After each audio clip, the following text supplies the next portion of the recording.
All right. Welcome, everybody. You are listening to the 5G Live podcast with Brian Castillo and Eric Coronado. This week, our G is going to be girls. So, I mentioned a little bit in our premiere episode, I am married. I've been married for 2.5 years. Haven't had a date with anyone other than my wife since summer of 2014. So, we're going to be talking about some variety of topics. So why don't you kick us off, Eric, being the single man over here? I know we're talking about girls, but I think we're probably going to revolve it around dating. Yeah. It's mostly what's going to be about. Yeah, so guy and girl interactions, dating. Yeah, it's a little rough out there for a single dude, right? I'm not going to lie to you. The Rona's kind of happening right now, current events. Mm-hmm. The 2020, well, just dating right now with like all the apps, it is a shit show. Yeah, so I mentioned I had not been on an app since 2014, and that was around the time period where like Tinder was just kind of becoming a thing, and it was at that tail end. There was like a shift, right? So I'm 29 years old, and I know there was a shift where right as I was finishing up college in the 2012, 2013 era, there was a shift where you were seeing these apps and stuff, but you were like a loser, man, if you were on a dating website like the eHarmony, the Christian Mingle stuff. It's like, what the hell are you doing? Now it's the opposite. You're a creep if you're approachable. It goes back even further than that. Okay. I had a roommate in the Navy. Educate me, Eric. So I'll educate you a little. So this has to be back in like 2006, 2007. Okay. Is I think when the actual online dating stuff actually happened. Because I had a roommate in the Navy who would. This is before DM was a thing. So DM, direct message on direct that's yeah. what you're referring to? Well, not even on he was DMing on MySpace, bro. MySpace. MySpace okay. time. Okay. He was picking up girls, and then like I never understood how he would do that. It's like, dude, like what do? You just like look around for pictures and like send them like, damn girl, you're hot. And he was like, yeah, pretty much. I was like, I can't do that. And it worked. Yeah, he would. He would pick up girls like all the time. It would frustrate me a little bit, not because he was dating, but it was because he didn't know these girls, and they would like stay at our house, and I'm like, yo, like you can't let this chick fucking stay here, like this bitch is gonna rob us. You don't even know her. Yeah, we don't even know her. It's and he would get upset at us that we got upset, and we're like, dude, like we don't know this woman. Like you're lucky we even let you bring her over here. Like we would have left her on the porch with a sandwich, and that's because we're nice. See, so that period lasted a while then, because I was in college, undergrad from 2009 to 2013. I graduated May 2009 from high school, and one of my really good buddies from high school into college, he used to call himself the Facebook whisperer, okay? And he'd do the same thing, man. He'd be using Facebook Messenger. He would talk about all these things that I think are relevant today. You'll have to educate me on all the dating apps out there, but he'd call it prepping your profile, where you got to have like the picture of you with women so that they feel comfortable, maybe a picture of you and a puppy. Then you got to like maybe show off your body a little bit if you got some good features. Like he went through this process, and he had a very catered process of how he would message women, right? Yeah. And so I think that probably is more applicable today. He did transition to the Tinders and things as that became more normal. So what are the apps that are out there, or why don't you just talk about the ones you use? That I use. That sounds so bad, but I mean it is what it is. The reality is, so I've tried to pick up women before, like in person, like normal. Dude, you come off as a creep. Like people look at you like, what the fuck is this guy doing? Just talking to me. He doesn't know me. It's like, I think you're cute. I'm trying to like, let me do my thing here instead of just like straight shoot me down. Do you have a go-to pickup line? No, usually I always joke that I can like talk to homeless people or talk to anybody. So I can spark up conversations like pretty easily, and it's perfectly fine. Okay. And so at some point,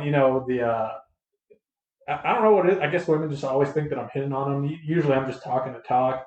But yeah, like sometimes like it's like the immediate like, fucking what is this guy doing? And it's like, dude, like just trying to make small talk here, like figure out some stuff. But yeah, so I try to do it in person, in real life as as the kids say, Yeah. and that's no longer a thing. You come off as a creep. So Well- we've had to go to dating apps. Well, okay, so before we even get into the apps, where are you trying to talk these women? Because neither of us are big drinkers. I mean, don't get me wrong, I like to go to breweries and things like that, and I would probably be doing that anyway if I was a single guy, just because it's like the social thing. I mean, obviously not in 2020 and the pandemic stuff, but I've always been curious about that because I don't have to worry about that now, being married and stuff. But man, given my personality and what I like to do, like to me, it'd be gym, which can come off kind of creepy. That's a little weird because people are in there is like, Yeah. I'm in here to work, and it's like, But you can usually tell Yeah, when that's- someone has like "fuck off" written on my face. Yeah. They're in there to put in their time and get out, and I appreciate that, right? But and then you also have some of the women who go full makeup. I've even seen people squatting in hills, no bullshit. Like women, like where it's like, okay, are you here to work out? Are you here to trap somebody? It Yeah. goes for guys too, right? But where you're just talking so around the whole time. my usual is like, I haven't been a part of a lot of social clubs here. Like back when I was in college, I was in like 3 or 4 different running clubs. Yeah. So I mean, those always work. I was a part of a few like workout clubs. Okay. Which is like OCR. I forget what that stands. So for. that way you have some common interest. Yeah, it's like some common interest. Back in the day, it used to be like at Barnes and Noble. Like that used to be like the great hunting Hunting grounds. but Oh, it's shit. not a thing anymore, man. Well, no, that's funny that you said because where my mind goes is like, if I ever have the unfortunate circumstances of being single, and I'm not saying being single is a bad thing. I don't want to go through that. Right? I got married. I'm one of those old school traditional people who I hope I only get married once, and that's my plan. Right? Yeah, I mean, it's Until the that same way plan with changes. me. You know, But sorry to cut you off. Going back to it, like Whole Foods, man, grocery store. Yeah. Like, that's how I feel like that's where I'd be at. I don't know. Maybe I don't know what I'm talking about since I've no, been on a date I've done in that 6 before. years. I've done that before as well. Like over at the grocery store. It's like that's a little more awkward because like people are just kind of like passing by. And Sure. it's not like you're kind of sitting and lounging around sometimes. But yeah, like things are way different. And so I mean, if we're circling back to the dating apps, Yeah, so let's hear about what apps are pretty common these days. So obviously I know Tinder, which I believe Yeah. is still kind of looked at as kind of the hookup app, Yeah, right? so you have Tinder, basically like your hookup one. Okay. You have Bumble, which that one is like the women respond first. That was a little better. I've gotten a few dates off of that. So what do you mean by the women respond first? So it's still like the swipe left, swipe right type Yeah, thing, what- like Tinder or what? Yeah, so it's like you swipe right if like you both match or whatever. But like the big problem, and this is across the board with all these stupid dating apps, nobody messages each other. So one, like you have to match, and then 2 is like okay, like you have to respond to each other. Yeah. And like that right there probably never happens. Like it seems like no one ever responds. So whatever. But I have gotten a few dates that were a little better off of Bumble. And so when you talk about responding, so you both match, and then Bumble, the woman has to respond first. Is that Yeah, correct? that's how that app works. Yes. Oh, okay. And then Hitch is the other one. So what's that one? I'm not familiar with It's, that. I guess dude, they're all the same. So the same principle thing. is basically you look at someone's profile, a couple pictures, and you swipe left if you're not interested. You swipe right if you are. Is that how it works? Yeah, I think actually Hitch will like recommend people for you. It's like, hey, this chick has a bunch of outdoor stuff and talks about outdoor stuff. Okay. Like it's like you two should meet. So that's like something that pops up at the top. But yeah, I mean that one seems to be a little better as well. I've had a little bit of success, and by what I mean by success is actually like meeting some of these people. Yeah. But yeah, man, like most of the dating online now, it's a little rough out there to be a dude. It's like that's all there is, and it is a shit show as I call it. So why is this so rough for being a dude? Because I'll be honest. I mean, even in the old school traditional ways, like I think most women would agree. One, they expect the first move to be made by the men. Now, I know that some women will go out there and do that and take things into their own hands, and that's perfectly fine. But for the most part, traditionally, men have been expected to make that first move or whatnot. But going back to that, so what makes it so hard for a man? Because, I mean, what scares me the most, if I had to think of putting myself into being single and whatnot, is like I wouldn't even know where to begin. Right? Yeah, I mean dude. I think that's just pretty common, like across your lifetime, anyways, in terms of dating. No, because yeah, so I went on a date a few days ago. I remember I was like kind of Okay. posting up with. We have a group chat with a few of the coworkers. Yes, and sir. Yeah. I posted on there again. I don't eat out very often, so it's like, hey, like, what's a good like pre-date spot? And you know I got you. Yeah, which I know. Yeah, but like this is fun information for everybody in terms of all of our coworkers. So I posted it on our group chat, and I like immediately got bombarded with like, what the fuck is a pre-date? Yeah, dude. Is that an out? Like, am I that old man now? Like, I don't know. So, explain to people what you consider a pre-date, because I've never heard that term before. You got your regular date where it's nice fancy food or whatever, or like you're actually doing like something fun with somebody. But like a pre-date, I would consider like something like kind of quick and dirty, not dirty, but just quick to kind of figure out like if there's like any form of compatibility, or if we're even going to get along. Because I've gone on a few of these where it's just like immediate like red flags, and you're like, oh, this isn't going to work. I've come across that a few times. A good example of that one was I went out for drinks with this one woman, and she excused herself, and she went outside and started chain smoking. And I'm like, what the fuck? This is not going to work. Immediate red flag. Yeah, immediate. I'm not I'll smoke a cigar every once in a while. Yeah.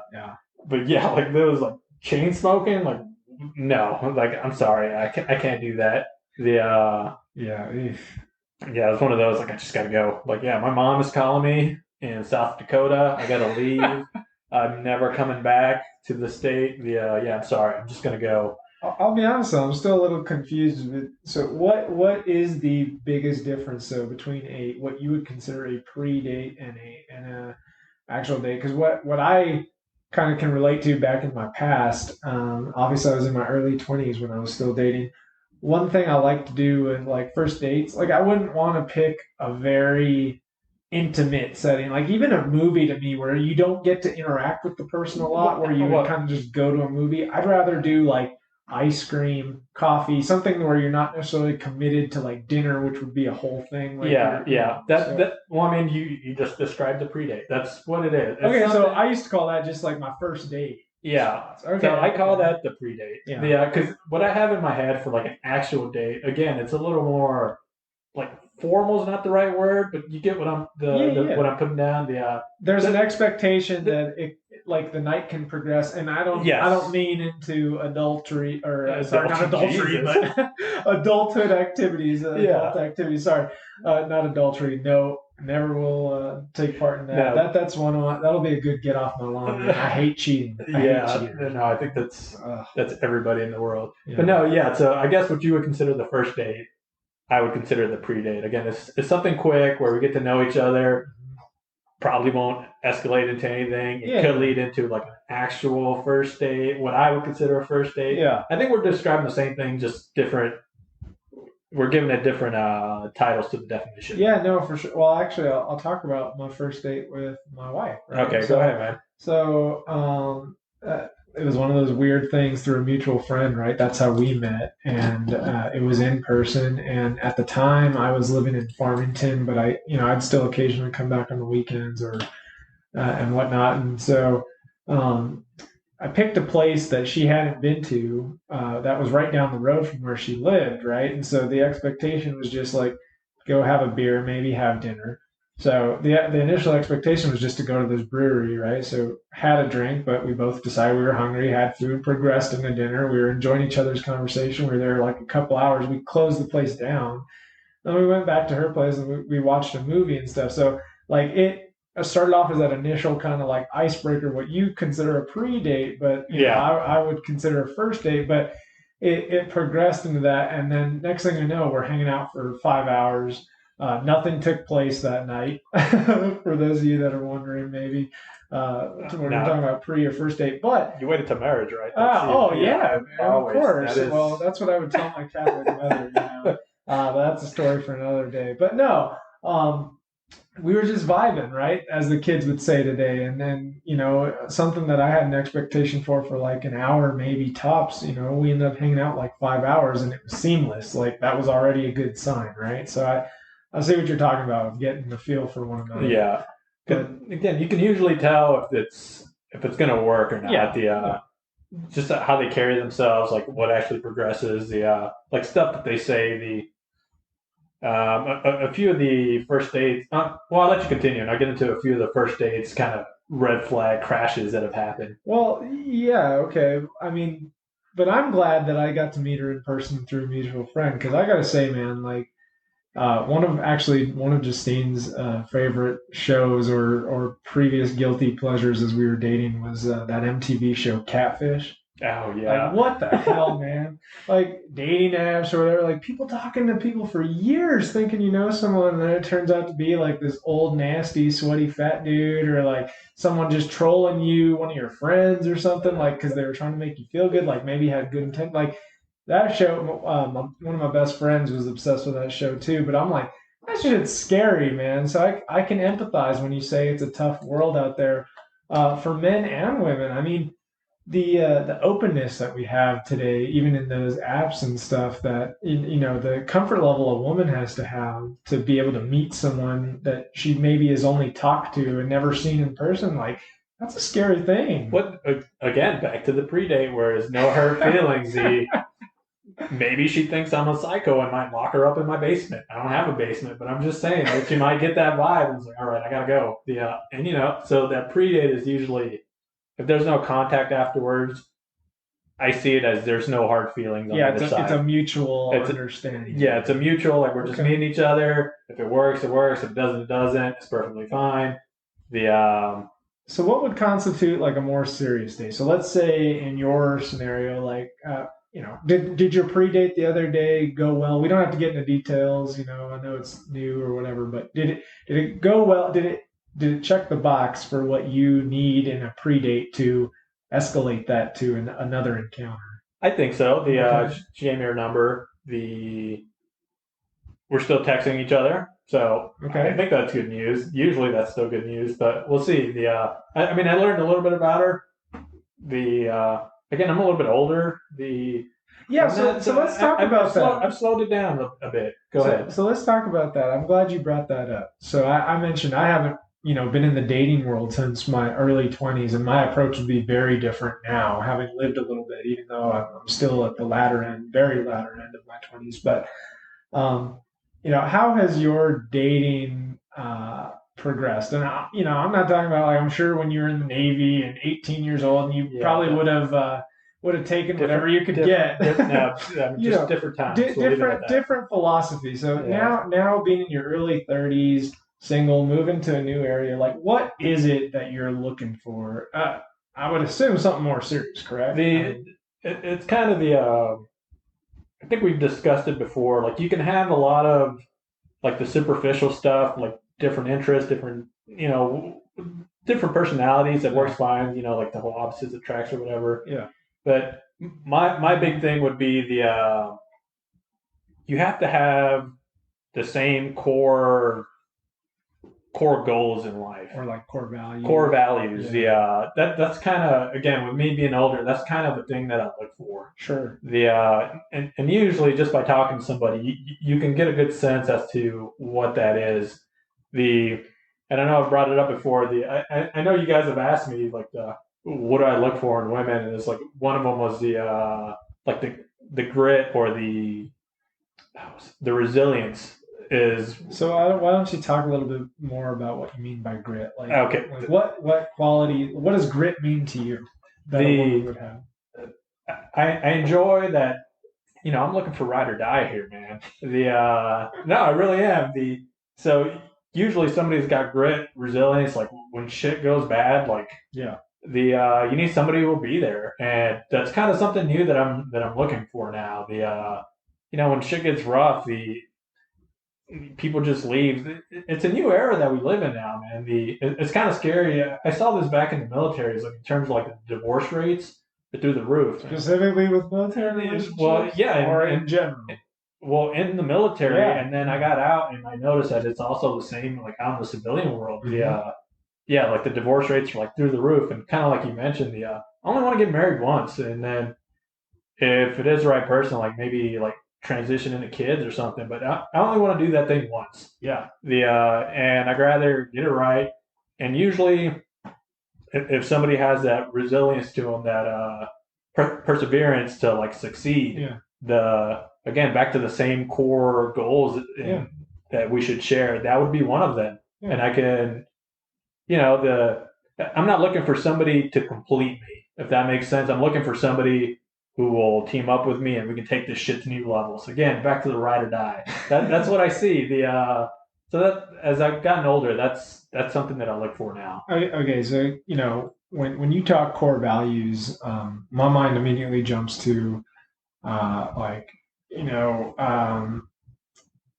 for me and Justine, it's like we both knew we kind of wanted to start a family, both have ambition in life, both kind of want to continue to push each other, like you're talking about. So I respect the grit thing, but yeah, core values. I think of like a lot of people will get into these serious relationships, and one may not want kids, one does, or one is very serious and passionate about one religion, and the other guy might not be, or a person not be. And I don't think people talk enough about that early on in the relationships, because you need to make sure those things align.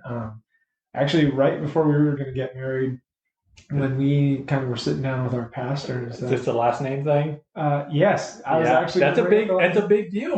He was saying people don't talk about it, and he knew a couple that he was going to get married 2 weeks before the wedding took place. They called it off because they hadn't had that conversation. Well, our pastor had that conversation with them, like, is she going to take your last name? And I consider myself kind of old school, traditional. That was a big thing that was important to me. But Justine and I had that conversation in dating before we were even engaged, and we at least had the conversation. And she was willing to take my last name, and that was super important to me, right? And, and I can see that. But she had some contention and some good points as well. I mean, she's an only child, so like her last name, carrying it on with her parents, is kind of important to them.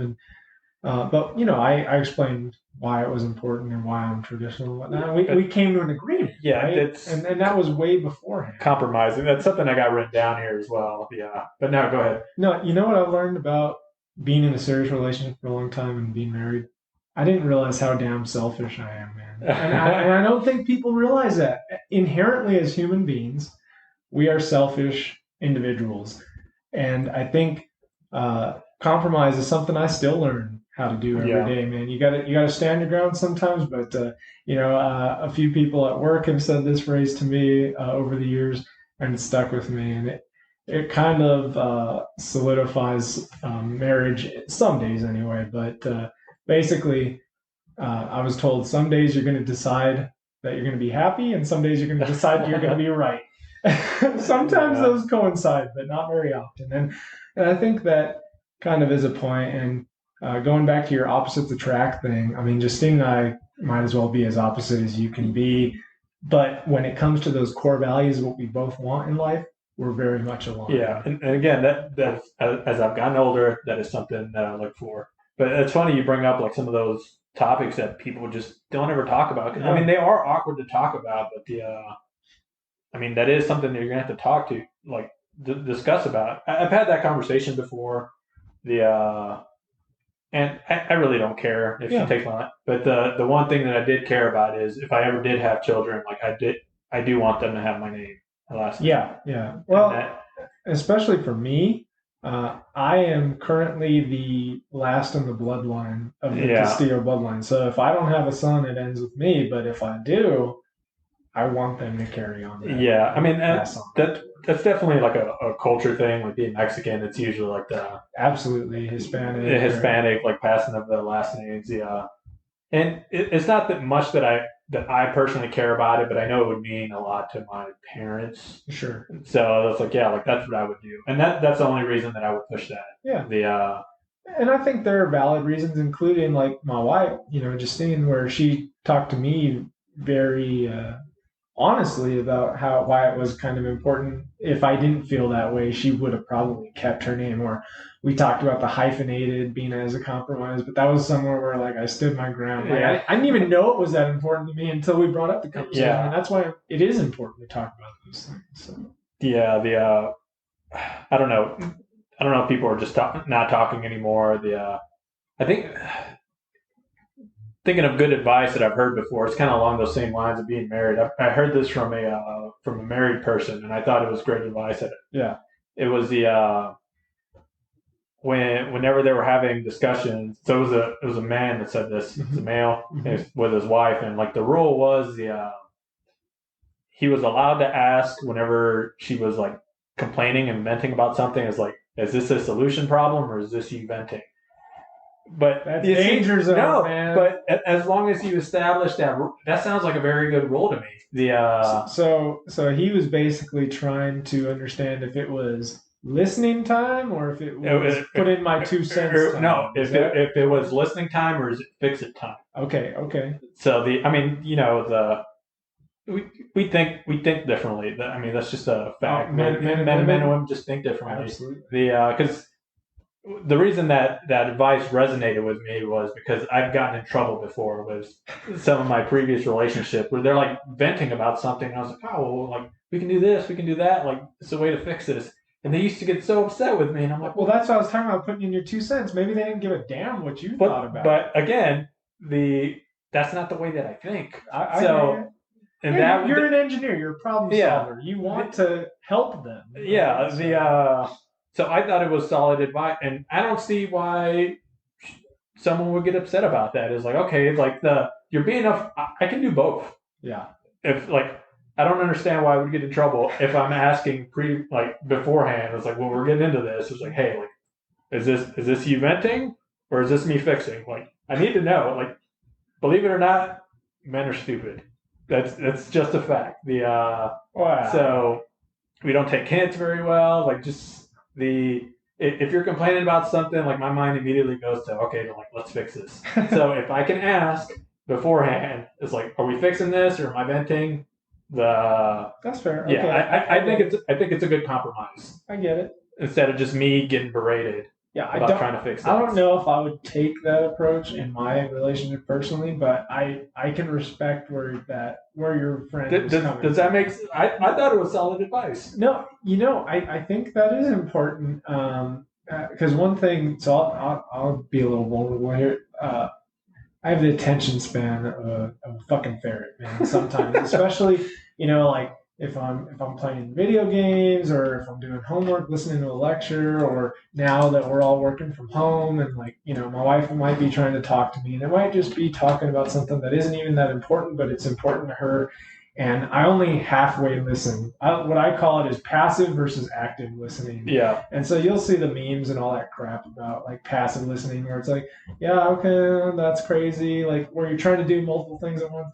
That's one thing that I still am getting better at, but it's where I need to you put the phone down and in society where we have so many distractions or whatever, you need to put it down. Sometimes they just want to vent or you to listen and they want to know that they're being heard and not just literally, but in every sense of that word. And then like that's one thing that I still need to work on. And one, you talk about advice, I know that, people who are married varying years, but you also talked about the divorce rates being so high. I think what people don't realize, and you mentioned military particularly, I think you rush into things, and I know we mature at different ages, and that goes beyond just gender, right? That's definitely more personal life experiences and things like that. I know people will say that women mature faster than men, and that's probably true for the most part, especially on a biological level. But what I'm saying is I think people don't realize the work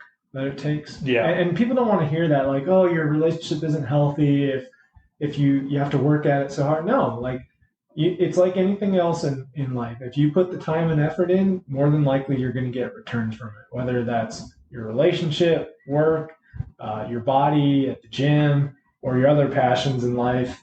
I think if you put the time and effort into it and give it its just desserts, like, if you water the flowers, so to speak, they're going to bloom. And I think people lose sight of that. And I know I lose sight of the fact, like, how important even a date night is. Yeah. Like, you met as strangers, became friends, and then you eventually grew that relationship. And that, I need to make sure that I still put those same efforts that I did in the beginning in now, even though it's only a few years in the marriage. So is that your advice for somebody for the happy marriage? Is just I don't even still think, put in the work? yeah, I don't even think it's just marriage, man. I think if you are in a relationship long term, you need to realize that one, you got to adapt, but you both are going to adapt because you're going to change, right? So, when we got into a relationship, I had just turned 23. Okay. And I know it sounds silly to especially like maybe some older people who have a lot more life experience than me, but that progression from 23 to 25,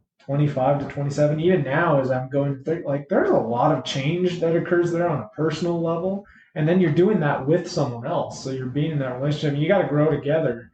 And if you don't put in the work, both of you to grow together, I think that's where you can fail. So that would be my advice, my advice, not my vice. My advice would be to continue to put in that work if it's worth it to you, right? Because if you're showing that effort and you're putting in that work, that is showing that this is what you want and it's what you desire. Yeah. So yeah, that's coming from my perspective, but I think it applies at any stage of a relationship. I don't think it's exclusive to marriage. Okay, I mean that makes sense. I think it even goes with sense. friendships, man. Yeah, that's true. See what else can we talk about? Well, what advice would you get? You're especially you're single. You're in a relatively new area. In your early 30s, you're still doing this dating thing. Like, what advice are you giving people? Out there. The fuck do I know, man? I'm still single out here. I told you, man. I'm in the middle of the struggle of it. You're on the front lines. I'm on the front lines here, taking grenades. Hopefully not literally. Yeah, no. Yeah, this is Albuquerque. It's a bit of the Wild West out here. No, I mean it's just for me, it's just like I'm just putting myself out there, see kind of going on random dates. Yeah, again back to the stupid dating apps like this. That is the reality of dating in this time frame. You're using your resources available to you. I got to start going to church or something. I know I've joked with you guys before. For whatever reason, man.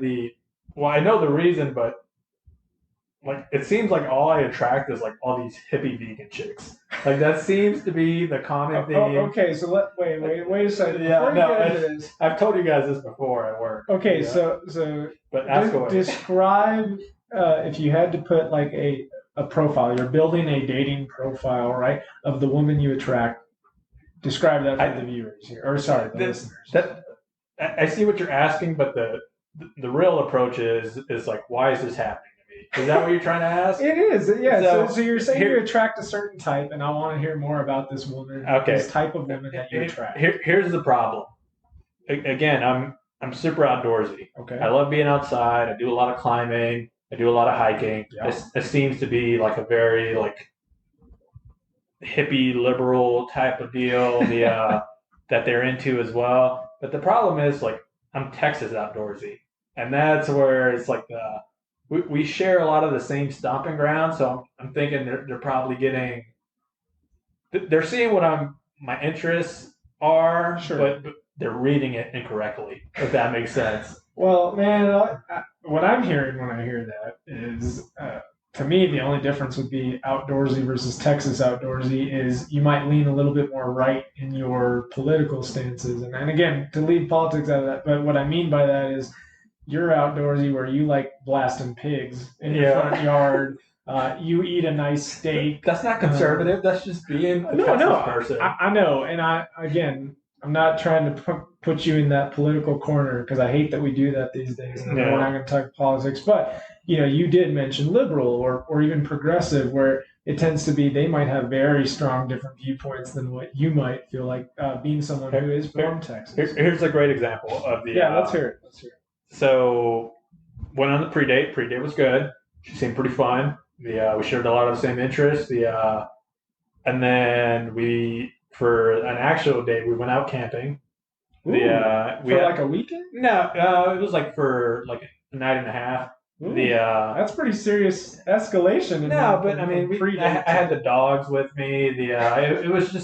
It was just to get out again. Like I like doing this stuff. Like the and you had found she liked it. yeah, and so Okay. it wasn't anything super. It was still like I thought of it like kind of like a low tier date. I don't know what you want to call it, but we had fun. Okay.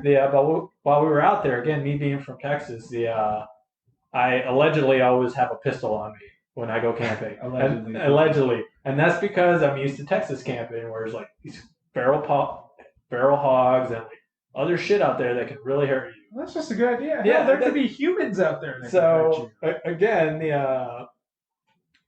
we're out there talking. It was a hike to get into the spot. And Okay. like, she starts telling me about. Oh, what triggered it was we passed by a spot where people had been shooting and they left all of their all the shells. Casing. Yeah, all the casings. Like that's a pretty dirtbag douchey thing to do. Yeah, like, you always want to clean up. Yeah. Correct. But yeah, we came across this and like so she was upset about it and it's like fine.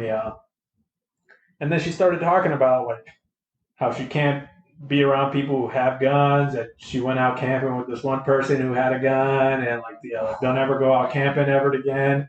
I'm like, shit. Like I guess I better just keep my fucking mouth shut about this pistol. Well, again, that was again like back to the red flags. I was like, this is probably is not going to go on after this.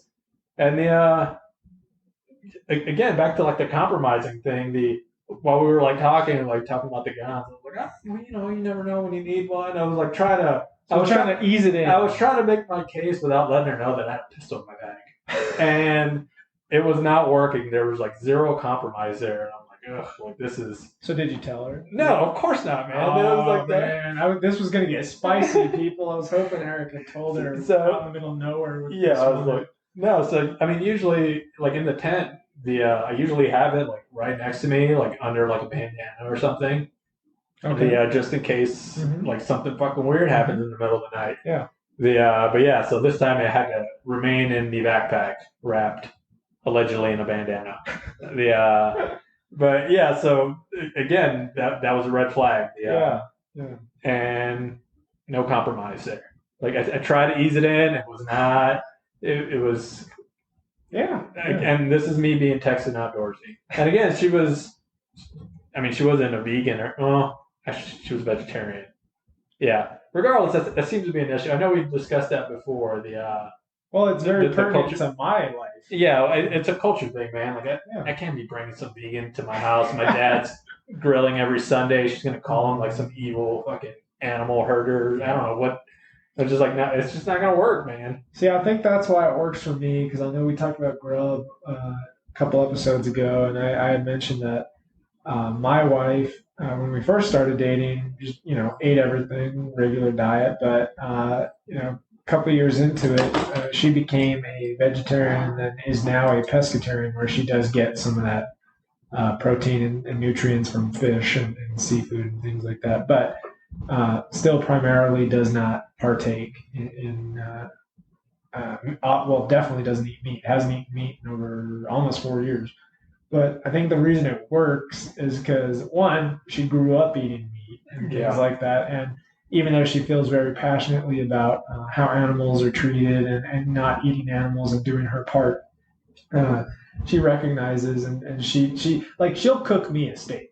You know what I mean? Like, she doesn't have an issue doing that if she wants to, even though, I like to primarily do the cooking. But it works. Usually, whatever she's making, like a veggie stir fry or something, I just throw some animal protein on it. It works out. Yeah. So, I mean, one of the ways that I've kind of picked up on this, where it was like these pre-date things with coffee usually or ice cream or whatever. Yeah. Sometimes there's food. Sometimes we do get food. I'm very wary and I'm very, I'm paying attention as to, what she's ordering. She goes like straight for that veggie menu. I'm like, I don't know. We'll see where this goes. But yeah, I mean that's a problem for me culturally. Nothing against them, but I mean, and the other one that I brought up before is my family and my friends. They all tend to be assholes. Like that's whoa. No, hold on. Like, what I mean is like they're pretty rough. Like they'll bust your chops a little bit. Okay, They yeah, I like to have been over to your house. they like to tease each other. Like they'll throw some dark humor out there. Again, like veteran humor, I would say is like kind of dark. They wouldn't ease someone into it if you brought them home, though. If you brought a woman home, they wouldn't ease into it. They wouldn't show, they're not showing all their cards right away, are they? They have around here, no, because I don't have my family around here. Sure. But I've had that happen before with a few friends, like back home in Texas. It's like I bring like a lady friend for the first time. They're like just fucking grilling her. Like, what are your intentions with Eric? Oh, And I'm like, Jesus Christ, man! Like, hold on, like, give it a little bit. No, but back again to yeah, man, we're a little rough. Rough around the edges. We're rough around Good the edges. people, but- We're good people. Yeah. We like to joke around. Okay. If I mean, you gotta bring that sense of humor. Well, that's probably important yeah. to you, right? Yeah, I mean, people are gonna say some foul shit that they probably don't mean. But it's Including yourself. including myself. Yeah, which again, back to yeah. I mean, I have some dark humor in me. Okay.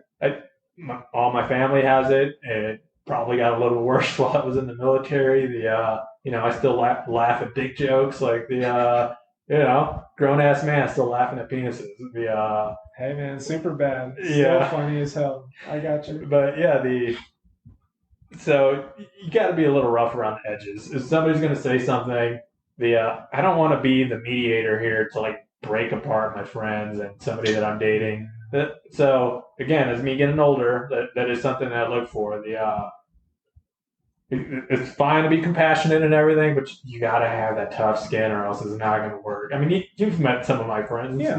It's just like they say some awful shit sometimes, and they kind of like they say it and they look around like they're waiting for their reaction, and then like somebody gives it to them, and Sometimes you just got to poke the bear. Yeah, it does.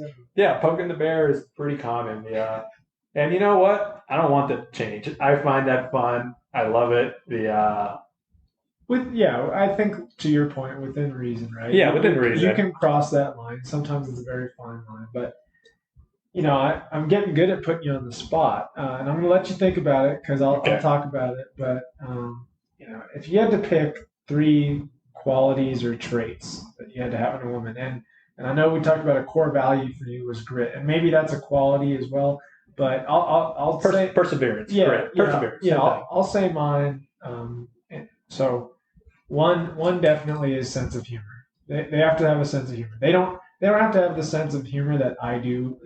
We'll talk about a lot on this show, obviously, some of the differences between men and women. And I get that some of the stupid shit that I find funny, my wife is going to be like, okay, you're a moron. And maybe vice versa. But sense of humor, ambition. I don't care, if Justine wanted to be a stay-at-home mom, barista, whatever it is, her passion. Like, I just want her to continue to want to grow with me. Have that ambition. At least try, even if you fail. Perseverance plays into that. I would consider those mutually. And then loyalty, man. Loyalty is huge. I know that Justine, if you were to ask her what's her favorite trait of mine, like loyal to a fault, man. You can ask any of my friends too.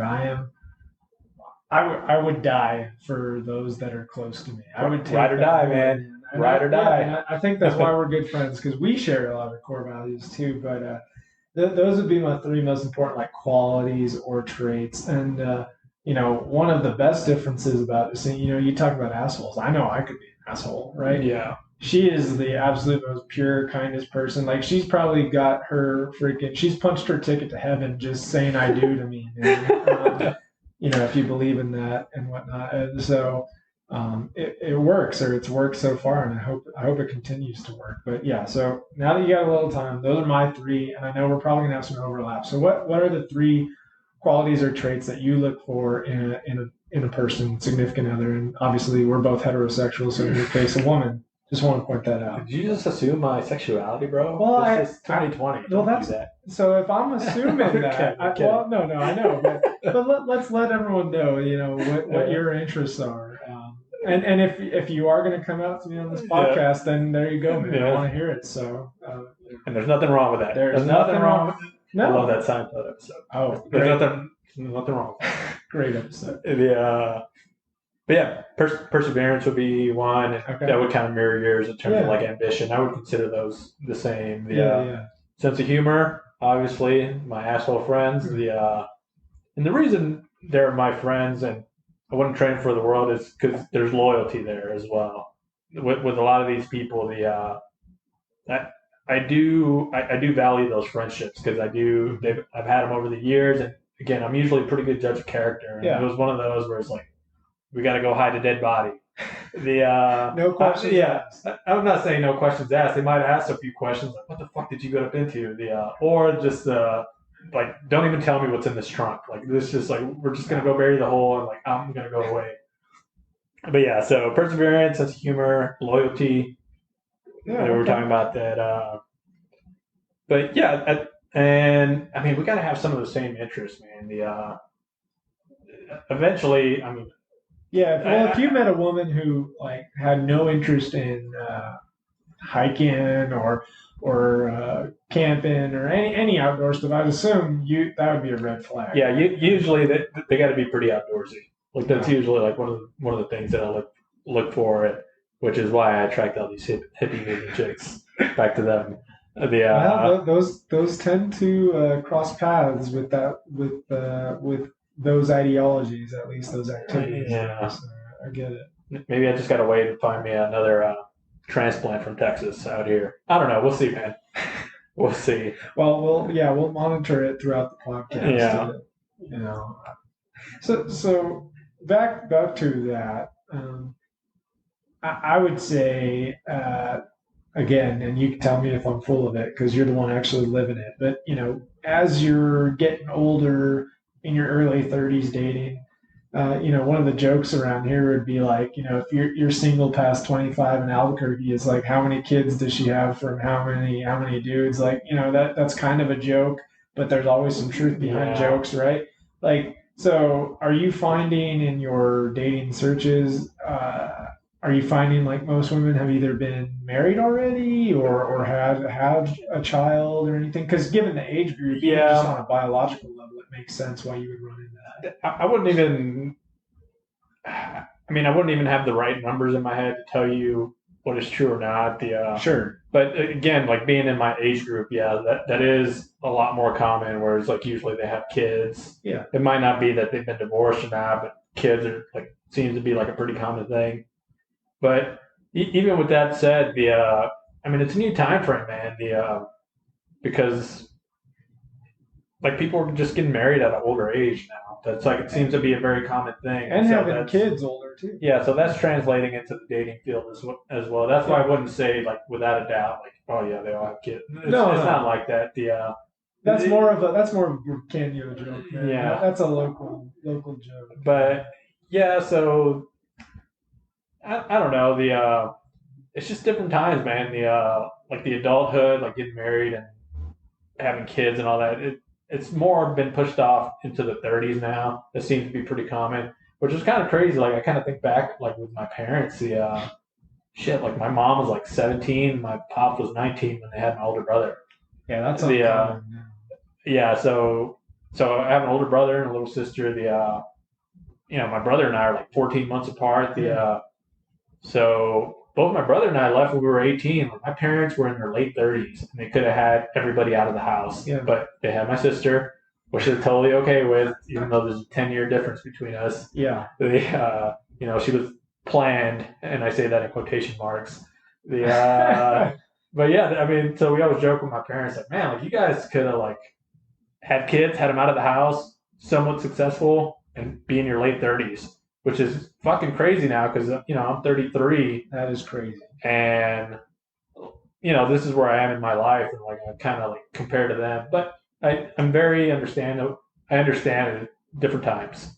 See, yeah, and my parents were kind of an anomaly in that they had dated for 9 years and they got married. So they basically spent all of their 20s together. My dad is just shy of 5 years older than my mom, but they didn't have my older sister until she was, I think my mom was 33, I think, or no, that's when they had me. So my mom was 31 and my dad would have been 36 at the time. And then they had me. So Two sisters, right? yeah, so going back to your planned comment, we like to joke with my little sister that my parents did the whole American family thing, right? They had the girl, they had the boy. They could have called it a day. They were good. They're already in their mid 30s, but then they had the little Margarita surprise baby. My younger sister, her and I are only 17 months apart, so it was just kind of like one of those, oh shit. But I think whatever it is that works for you, and I actually think the fact that we have, and again, this is just Brian's opinion, the fact that there is a progression of people waiting till you're older goes back to that inherently selfish thing with people. But you gotta really figure yourself out before you can be with someone, and not to say that you won't still continue to grow on a personal level, but I think you really gotta know who you are and what you want out of life. And I think people are just taking their time and going through life. You only do that by experiencing things, right? Yeah. So, and shout out to women out there. I think given the times, women are independent right now, right? Like the old adage was, and when I say old adage, I mean well before us. I'm talking like old times where, it was like, oh, you got to find a man to take care of you. Like that isn't the case no longer the anymore, norm. man. And I think that's good. But there's still those biological clocks, even though we're pushing those limits as humans all the time. And I think it's smarter. I think you will actually see as our generations progress. One, it's more responsible from like a population perspective, like globally. But two, I think people are taking their time. You make sure you get it right, and you do your own experiences first. And I think marriages will last longer. That's just my opinion. That I think you'll see a divorce rate drop if more people were very careful. Yeah. More careful about that stuff. I mean, yeah, you're being serious, and like my mind can only think of just like more dark humor. Well, let's hear. Where's your mind? Where I was wandering. I gave my little public service. Like because we were talking about kids. Yeah. I remember like my cousins. So my mother's the youngest of like 8 kids. Typical Mexican family. Yeah. So I had a bunch of like older cousins. Yeah. And I'm more on the light skin side compared to my cousins. So they used to. Okay. They used to tell me that I was adopted, that I was a mailman baby. And I was joking with my parents, like, dude, you guys can tell me if I'm adopted. Like, it's perfectly fine. Because I am the black sheep in the family. It's pretty normal. So I was like, dude, if I was a dumpster baby, that's fine. Hey, we share a lot of similarities, man. My dad still runs that joke because let's see, my dad is like 5'8", maybe on a good day. My mom's like 5'5". My younger sister's 5'3", and my older sister is 5 foot with some shoes on, and I'm 6'1". So he always jokes that the mailman owes him some money. The mailman baby, the milkman baby. Yep. 2020, the UPS or FedEx baby. I don't know what you want to call it. I remember like I wasn't sure what we were talking to. We're not going to say who it is, but they have adopted kids, and kind of to that joke where it was like where my cousins used to like tease me is like it's like, hey, like, do you guys ever tease your kids whenever they're being like little shits? It's like, we're gonna give you back. And it's like, I don't know if that's gonna fly or not. Like it's like that's a little too spicy. Not in 2020, probably, but that is funny. And dark humor can be, if it's applied correctly, it's funny. I think Bill Burr, Dave Chappelle, two of my favorites, they do it very well. Yeah. But I'm no comedian, but yeah, that was kind of was. I remember having that conversation with a friend. It was like, you ever just threaten to give them back when they're being little shits? And it's like, because kids are kids. They're gonna get on your nerves at some point. Neither of us have them yet, but that's a topic in and of itself. We talk to our coworkers who have kids all the time, like even the pandemic. Like if there was ever a time in my life where I was very thankful to be a dink, dual income, no kid household, it is now, right? Can't imagine having to be a teacher and a parent and working and or hell, if you were a single parent, being in the dating world now during Rona and teaching your kids. Hold on, can I talk about something? This is my ADD mind. Where I was telling you about the Love on the Spectrum on Netflix. Oh man, are you into those trashy dating shows there? If you guys haven't seen it yet, go watch it. I basically watched all of it. So again, what's it called? So it's Love on the Spectrum. Is on Netflix. Okay. It's about. I think I totally related to it. It's just a little more amplified. Okay. So the show is about people that are on the spectrum. They have autism or what is it, variance of Asperger's. Yeah, like autism. it's some are on the level, some more, some less than others. Yeah. But people are people and they're looking for love. Sure. And so they have like some specialist that goes out there and like tries to set them up on dates. I believe on episode 1 and 2 you meet Michael, and Michael is a G. Super smart dude is just like he just doesn't know how to socialize very well. But he's like completely smart. He's like, oh, I study human body language all the time. I can read people. And you're like, okay. But he is a gangster, dude.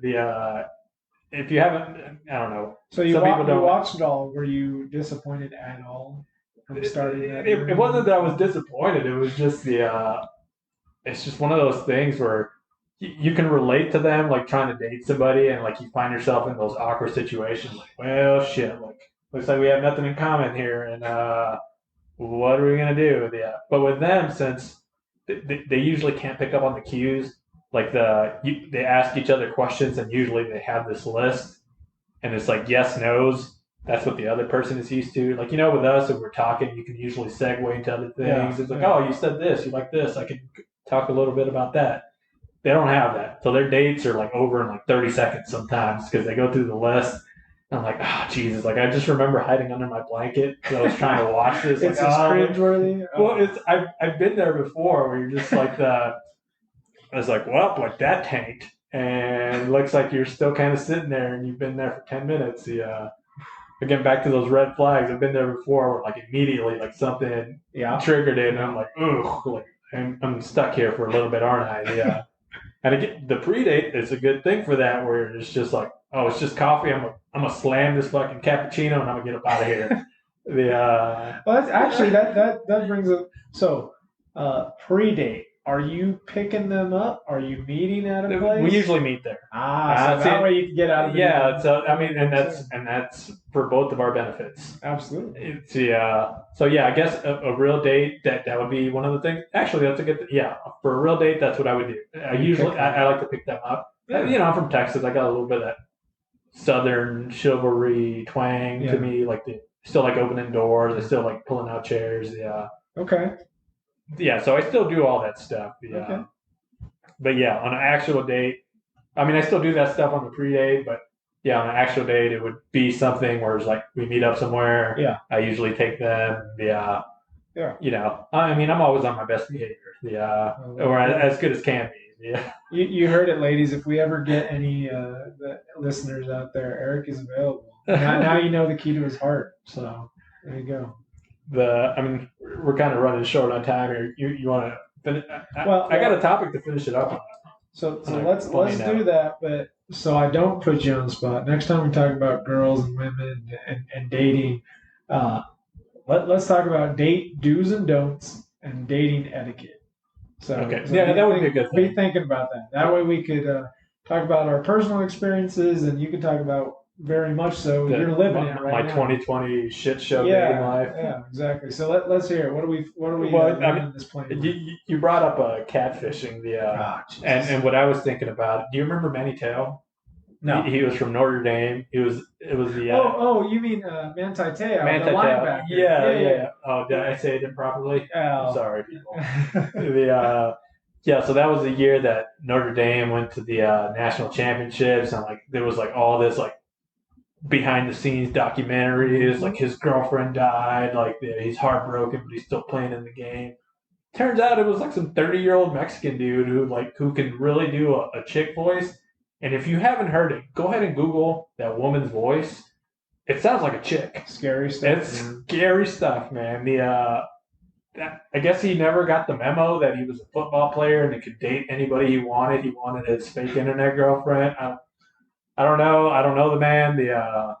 But yeah, like, come on, man. Well, I think that's what's kind of scary. You can tell me, like, with these apps or like going back to that catfish show, is you have people who there was a pattern, right? So like they got to show that vulnerability behind a keyboard, whether that's texting, online chatting, hell, even maybe on the phone.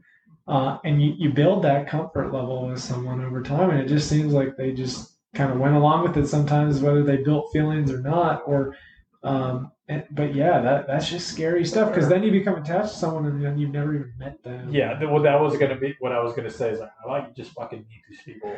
Right. Well, and yeah. I mean, some of them is like, oh, I'm 17 and I don't really know what life is about and love is, and now they're halfway across the country. But yeah, I'm with you. Yeah, you no, should definitely meet up with a person, physically see them. But going back to what you were saying, like public place, you don't know if they're a serial killer or anything. Like key your car. I don't know. It's all kinds of crazy like shit. We could talk about that one in an episode too. Like I grew up with two sisters. You have a sister. Like what women have to go through growing up and thinking is quite different than what we do in some cases, especially like meeting a man for the first time. So there's some. I know that could be serious, but there could be some funny, some humor in there too. So we could talk about that. But as we always do, we like to wrap up our episodes with a segment called "Get Off My Lawn." Again. That's kind of like our political philosophy of just leave me alone, get off my lawn, like let me be here in peace. So what do you got for us, Eric? 60 seconds. Why do people need to get off your lawn this week? All right, so the get off the lawn. It's sort of a pet peeve as well. Like I mentioned, I'm super outdoorsy. People will take their dogs and they back up the dog shit and they just leave the bag on the side of the trail. It's fucking terrible. There's one thing. How about you just scoop it up and throw it to the side? That way, it's like not bothering anybody. It's out of the way. People don't see it. But when you just bag it and leave it there, and like I'm talking like 2-3 miles in, there's a bag of shit on the side. It was like, dude, there's nobody out here. How about you just scoop it up and throw it to the side? That's a special kind of stupid person right there. Well, that's a like double whammy. You're littering too. Yeah, no, that's what I mean. Like if you scoop the shit and throw it off to the side, it's gonna go away. Like I get the whole environmental thing that's changing up the environment, but now you're adding a bag to it. That's just a super douchey thing to do. So just get off my lawn, pick up, either scoop it to the side or don't fucking bag and leave. That's one of my pet peeves. All right, man. No, that was close to 60 seconds. I like it. No, that's a really good one. I'm getting riled up, man. No, I'm getting riled up. I can hear it. I can hear it in your voice. I see it in your face. I know we're not recording this one on video, but my get off my lawn. Again, we keep talking about the pandemic. It seems like every day we have to talk about it. It's endless. But CDC, get your shit together, man. I am tired of the inconsistency. I understand. This is science. It's a brand new thing. We don't know a lot about it. It really hasn't been around in the grand scheme of things that long. I get you're trying your best, but be upfront about it. CDC, World Health Organization, any decision maker, like get your shit together. Have one consistent message because I'm tired of this crap, man. Like I'm a rule follower. I'm not an anti-masker or anything like that. Like I have my own qualms about wearing one, but I have worn one every time as a personal responsibility to others in public and whatnot. But as a whole, the message has been inconsistent, wildly inconsistent with, 14-day quarantine, but now you don't have to. And actually, like, this kind of mask works, but this one doesn't. And, like, the Faucis of the world coming out and saying, well, actually, I was just saying masks are ineffective because of a PPE shortage. Like, how do you have any credibility anymore, man? Like, so please just get together, get some consistency. We know everyone's trying to work through this thing. We know there's not a lot of info about it. But have some consistency, people. Well, kind of to add to that is with the recent one where about the testing is like, well, we're no longer requiring people to get tested if they've been in contact, without symptoms and in contact with somebody. And then you have a few states that are like, we don't care what they're saying. We're going to continue to test people. It's like, well, whatever happened to follow the science? Listen to the professionals. Like, you fucking hypocrites, man. That's a get off my lawn. I'm mad into yours right there. Absolutely. Well, thanks for listening again, and check us out next week as we talk about gains in the gym.